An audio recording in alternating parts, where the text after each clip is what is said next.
L'étude d'aujourd'hui a pour titre « La fête des tabernacles ». C'est dans le cadre de la série d'études intitulée « Les fêtes et le plan de la rédemption ». Lévitique chapitre 23, verset 4. Voici les fêtes de l'Éternel, les saintes convocations, que vous publierez à leur temps fixé. Après que le peuple d'Israël est sorti d'Égypte, Dieu lui a donné comme ordre d'observer différentes fêtes. Premièrement, la Pâque de l'Éternel. Deuxièmement, la fête des pains sans levain. Troisièmement, la fête de la gerbe. Quatrièmement, la fête des semaines. Cinquièmement, la fête des trompettes. Sixièmement, le jour des expiations. Et en dernier lieu, la fête des tabernacles. Hébreux chapitre 10, le verset 1. En effet, la loi, qui possède une ombre des biens à venir et non l'exacte représentation des choses, ne peut jamais, par les mêmes sacrifices qu'on offre perpétuellement chaque année, amener les assistants à la perfection. Galates chapitre 3, versets 23 à 25. Avant que la foi vînt, nous étions enfermés sous la garde de la loi, en vue de la foi qui devait être révélée. Ainsi, la loi a été comme un pédagogue pour nous conduire à Christ, afin que nous fussions justifiés par la foi. La foi étant venue, nous ne sommes plus sous ce pédagogue. Dans la série d'études bibliques et prophétiques, on a expliqué que les sacrifices ont été abolis à la croix. La loi portant sur les sacrifices, qui inclut les fêtes annuelles, constituait une ombre des biens à venir. Les fêtes annuelles avaient comme but de représenter le ministère de Jésus-Christ dans le cadre du plan du salut. Ainsi, chaque fête représente un événement majeur dans le grand plan de la rédemption. Or, ces événements servent de pédagogues, exerçant un rôle d'enseignement concernant le plan du salut. Il est donc utile d'analyser les fêtes annuelles en profondeur afin de voir leurs symboles et l'application de ces symboles. Nous abordons chaque fête individuellement en analysant certains détails de chacune d'elles. Nous comparons chaque célébration avec d'autres passages bibliques afin de mieux comprendre la signification de chaque solennité. Cela nous permet de voir à quel moment l'événement représenté par chaque fête a été ou sera accompli dans le cadre du plan du salut. Sans doute, les fêtes suivent un ordre chronologique. De ce fait, nous terminons avec la dernière solennité mentionnée, la fête des tabernacles. Lévitique chapitre 23, les versets 34 à 36. Parle aux enfants d'Israël et dis: le 15e jour de ce 7e mois, ce sera la fête des tabernacles en l'honneur de l'Éternel, pendant 7 jours. Le premier jour, il y aura une sainte convocation. Vous ne ferez aucune œuvre servile. Pendant 7 jours, vous offrirez à l'Éternel des sacrifices consumés par le feu. Le 8e jour, vous aurez une sainte convocation, et vous offrirez à l'Éternel des sacrifices consumés par le feu. Ce sera une assemblée solennelle. Vous ne ferez aucune œuvre servile. Quelle fête, en matière de date et de pratique, est très semblable à la fête des tabernacles?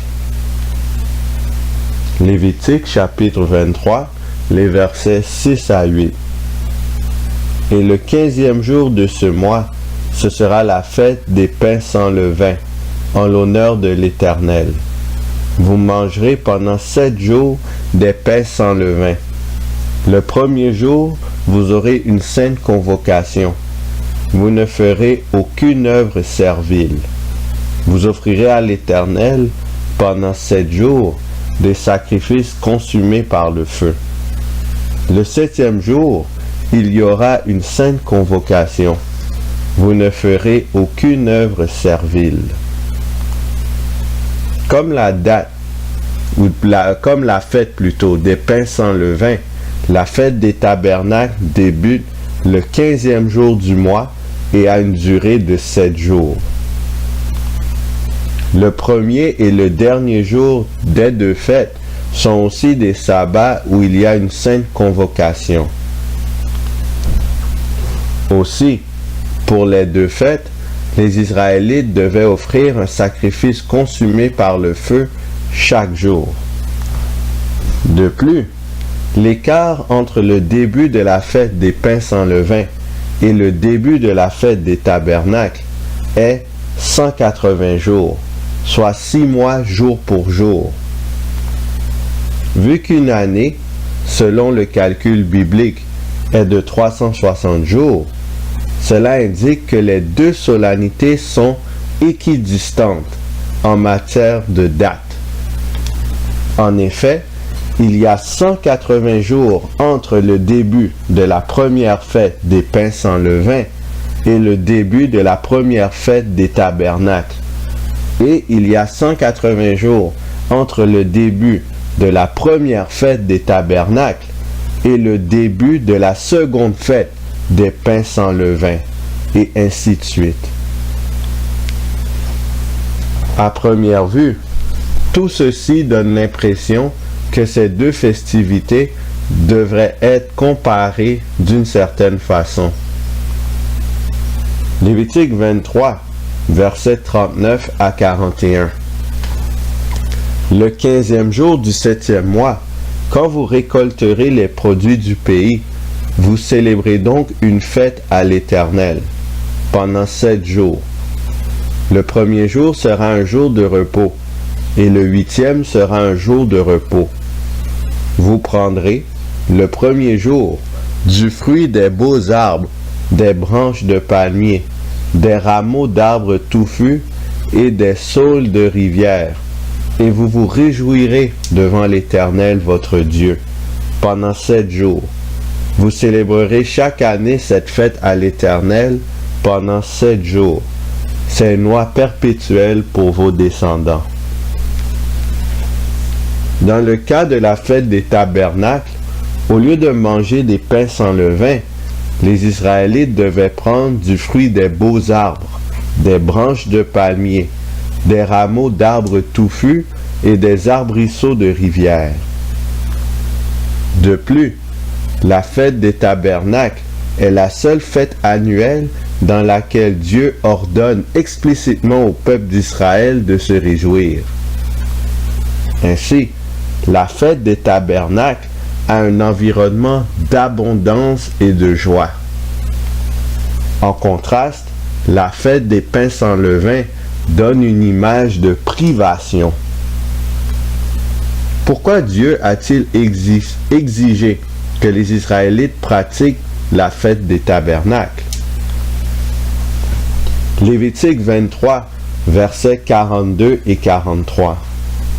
Afin que vos descendants sachent que j'ai fait habiter sous des tentes les enfants d'Israël, après les avoir fait sortir du pays d'Égypte. Je suis l'Éternel votre Dieu. Vous la célébrerez le 7e mois.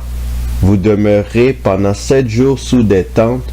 Tous les indigènes en Israël demeureront sous des tentes.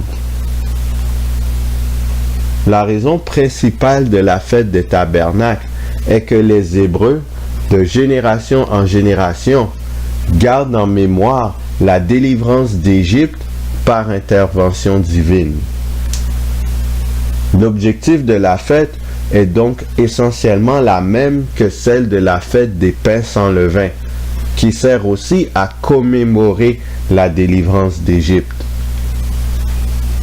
Dans le cas de la fête des pains sans levain, ce fut le jour de la première fête qu'Israël fut délivré d'Égypte, suite à la mort des premiers-nés et que Pharaon fut vaincu.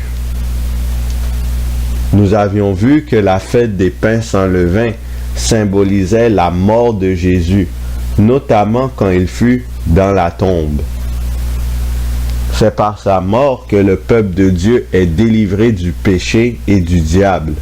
C'est par sa mort que Satan fut vaincu et jeté hors des lieux célestes. Ainsi, dans l'antitype de la fête des tabernacles, le peuple de Dieu gardera un souvenir de la mort de Jésus en sa faveur.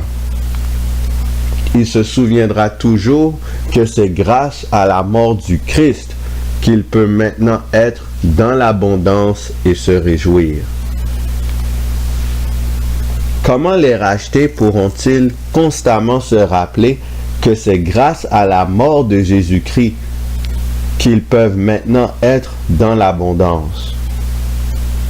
Zacharie chapitre 13, les versets 6 et 7. Et si on lui demande « D'où viennent ces blessures que tu as aux mains ?» il répondra « C'est dans la maison de ceux qui m'aimaient que je les ai reçus. » Épée, lève-toi sur mon pasteur et sur l'homme qui est mon compagnon, dit l'Éternel des armées. Frappe le pasteur et que les brebis se dispersent, et je tournerai ma main vers les faibles. À quel moment cette prophétie fut-elle accomplie? À quel moment le pasteur fut frappé et ses brebis prirent-elles la fuite? Matthieu chapitre 26, le verset 31. Alors Jésus leur dit, « Je serai pour vous tous cette nuit une occasion de chute, car il est écrit, je frapperai le berger, et les brebis du troupeau seront dispersées. » Jésus est le pasteur qui fut frappé, et les disciples étaient les brebis du troupeau qui se sont dispersées. Cela arriva la nuit où il fut livré par Judas et les chefs juifs pour ensuite être crucifié. Ainsi, Jésus est la personne ayant reçu les blessures aux mains, notamment les marques de la croix, de la part de la nation juive qui l'aimait. Ces marques resteront présentes pendant l'éternité et serviront de souvenir à l'univers de la mort de Christ. Jean chapitre 20, les versets 25 à 27. Les autres disciples lui dirent donc, « Nous avons vu le Seigneur. » Mais il leur dit, « Si je ne vois dans ses mains la marque des clous, et si je ne mets mon doigt dans la marque des clous, et si je ne mets ma main dans son côté, je ne croirai point. » 8 jours après, les disciples de Jésus étaient de nouveau dans la maison, et Thomas se trouvait avec eux. Jésus vint, les portes étant fermées, se présenta au milieu d'eux et dit, « La paix soit avec vous. » Puis il dit à Thomas, « Avance ici ton doigt et regarde mes mains. Avance aussi ta main et mets-la dans mon côté, et ne sois pas incrédule, mais crois. » Jésus, après sa résurrection, a dit à Thomas de regarder ses mains percées, en guise de preuve que c'était bel et bien lui. Actes chapitre 1, les versets 9 à 11.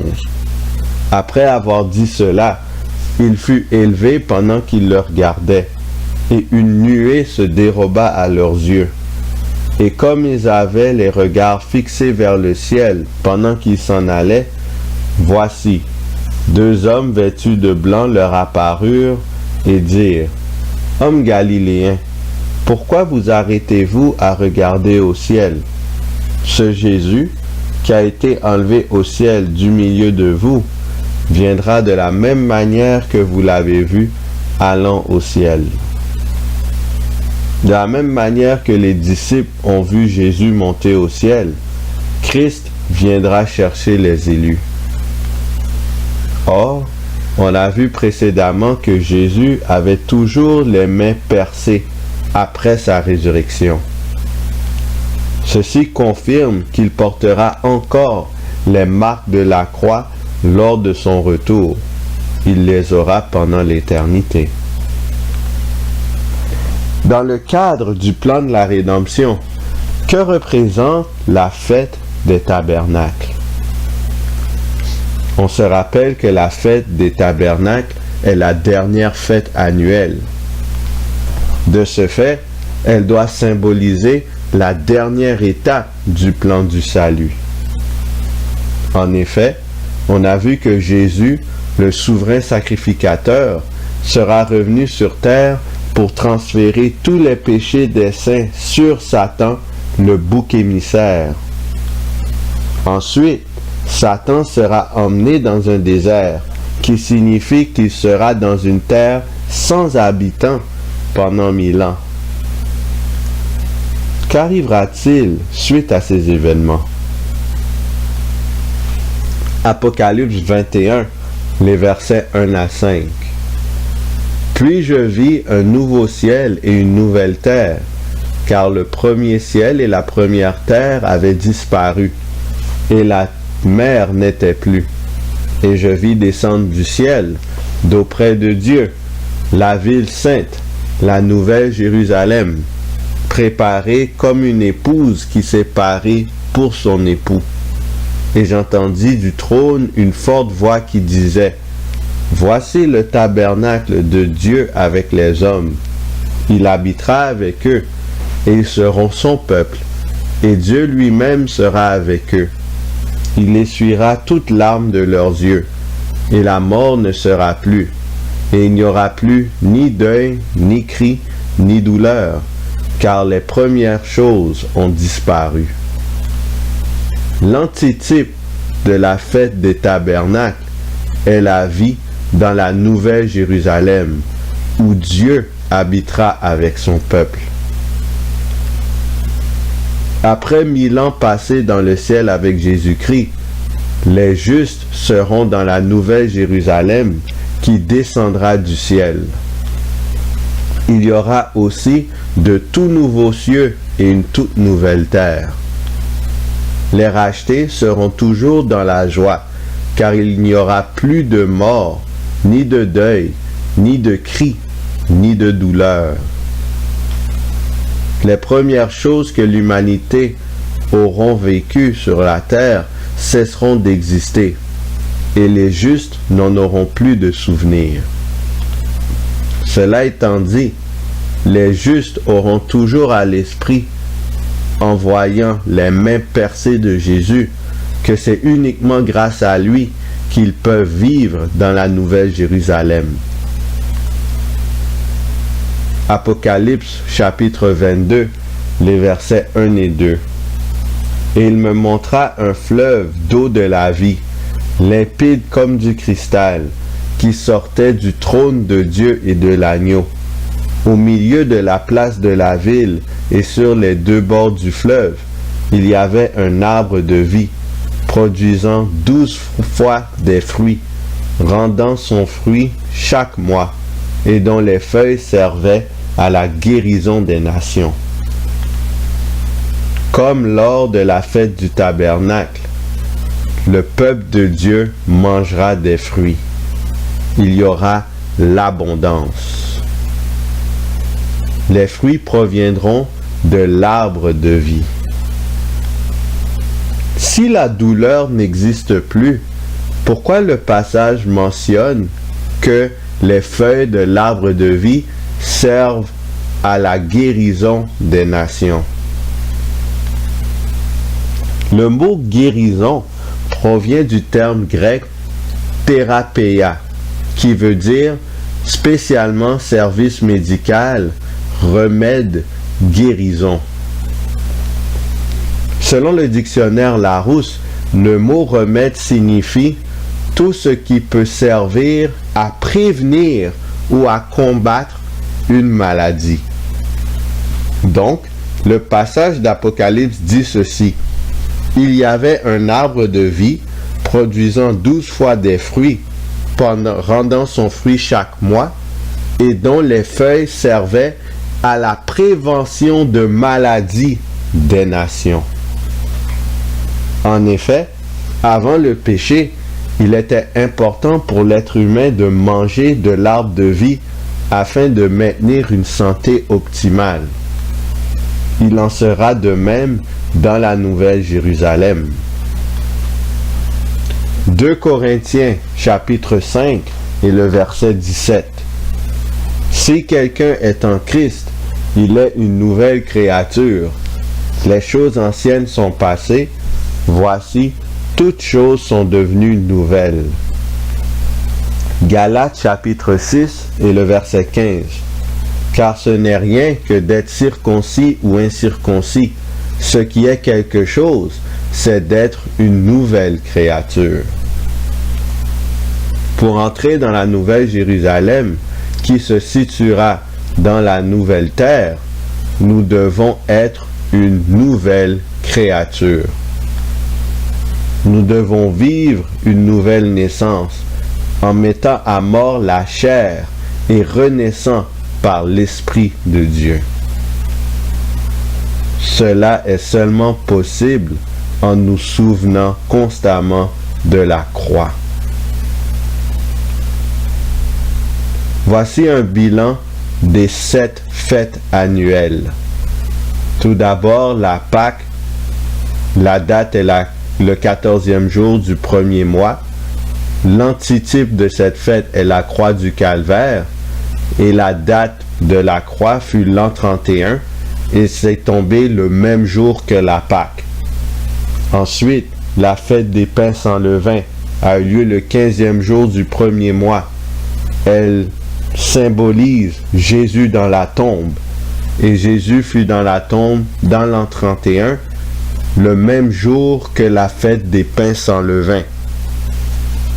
Ensuite, la fête de la gerbe, qui a eu lieu le 16e jour du premier mois.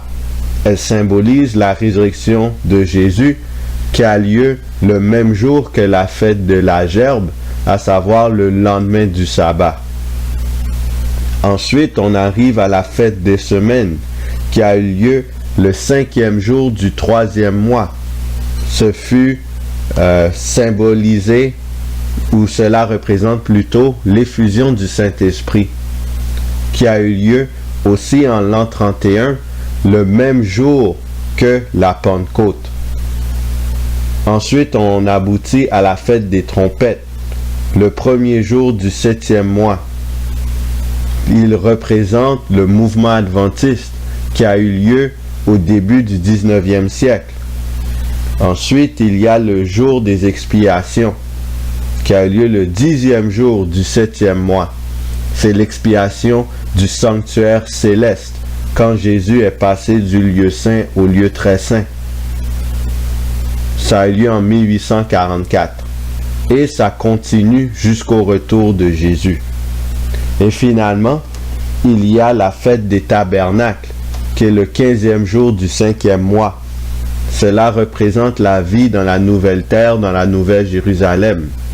Et cela arrivera après les 1000 ans passés dans le ciel. Sur ce, qui allons-nous choisir?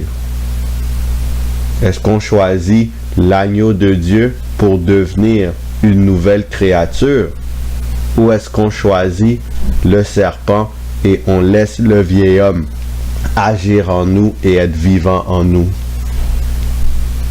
Maintenant, à travers les fêtes annuelles, on a une idée de tout le plan de la rédemption, à partir de la mort du Christ jusqu'à son retour. Mais maintenant, il faut comprendre que Jésus veut que nous vivions le plan de la rédemption dans nos vies respectives. Car s'il est vrai que Jésus a agi à travers les époques, mais il veut agir dans nos vies personnellement. Et c'est ça le plus important à ce stade-ci. Alors que le Seigneur nous donne le désir de refléter Christ dans tout ce que nous entreprenons, afin que nous soyons dignes de entrer dans la Nouvelle Jérusalem. Que le Seigneur vous garde.